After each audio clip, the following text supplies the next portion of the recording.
அதிமுக முன்னாள் அமைச்சர் C V சண்முகத்திற்கு Congress committee தலைவர் செல்வ பெருந்தகை கண்டனம் தெரிவித்திருக்கிறார். வயதில் மூத்தவர்களை அப்பா என அழைப்பது காலங்காலமாக இருக்கும் வழக்கம் எனவும் செல்வ பெருந்தகை கூறியிருக்கிறார்.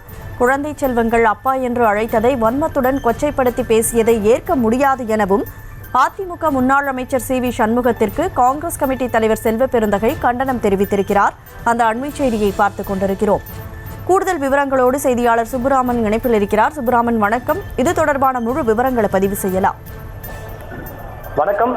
தமிழ்நாடு காங்கிரஸ் கமிட்டி தலைவர் செல்வ பெருந்தகை அதிமுகவின் முன்னாள் அமைச்சரும் ராஜ்யசபா எம்பியுமான சி வி சண்முகத்தை கண்டித்து அறிக்கை ஒன்றை வெளியிட்டிருக்கிறார். அதில் அவர் குறிப்பிட்டுள்ளதாவது, தமிழ்நாடு முதலமைச்சர் மு க ஸ்டாலின் அவர்கள் குறித்து விழுப்புரத்தில் அதிமுக முன்னாள் அமைச்சரும் ராஜ்யசபா எம்பியுமான சி வி சண்முகம் அநாகர பேச்சுக்கு வன்மையான கண்டனங்களை தெரிவித்துக் கொள்கிறேன் என்று குறிப்பிட்டிருக்கிறார்.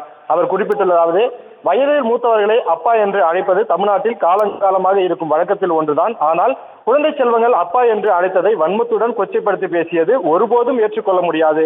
புதுவெளியில் ஒரு மாநிலத்தின் முதல்வராக இருப்பவருக்கு எதிராக அவதூறாக பேசுவது என்பது அரசியல் சாசன சட்ட விதிகளுக்கு எதிரானதாகும். அதே போல கடந்த 2024 செப்டம்பர் அன்று இதே போன்று மத்தியிலிருந்து முதல்வர் குறித்து சி வி சண்முகம் அவதூறாக பேசியதற்கு உச்சநீதிமன்ற நீதிபதிகள் மக்கள் பிரதிநிதியாக இருந்தும் கொண்டே இதுபோன்ற மோசமான பேச்சை சி வி சண்முகம் பேசியுள்ளார். அவரது பேச்சை நாங்கள் பார்த்தோம். எங்களுக்கு மிகவும் அதிர்ச்சியாக இருந்தது. இந்த விவகாரத்தில் சி வி சண்முகம் ஏன் மன்னிப்பு கேட்கக்கூடாது என்று கேள்வியை எழுப்பியிருந்தார்கள்.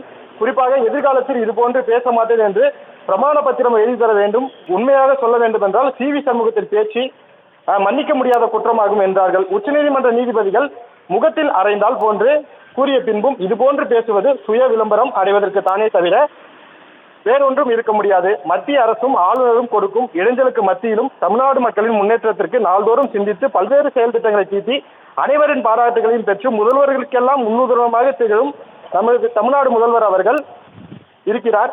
அதை பொறுத்து கொள்ள முடியாமல் சி வி சண்முகம் அவரை பற்றி நிதானம் இல்லாமல் அவதூறு பேசுவது வன்மையாக கண்டிக்கத்தக்கது என்று தமிழ்நாடு காங்கிரஸ் கமிட்டி தலைவர் செல்வ பெருந்தகை குறிப்பிட்டிருக்கிறார். விவரங்களுக்கு நன்றி சுப்புராமன்.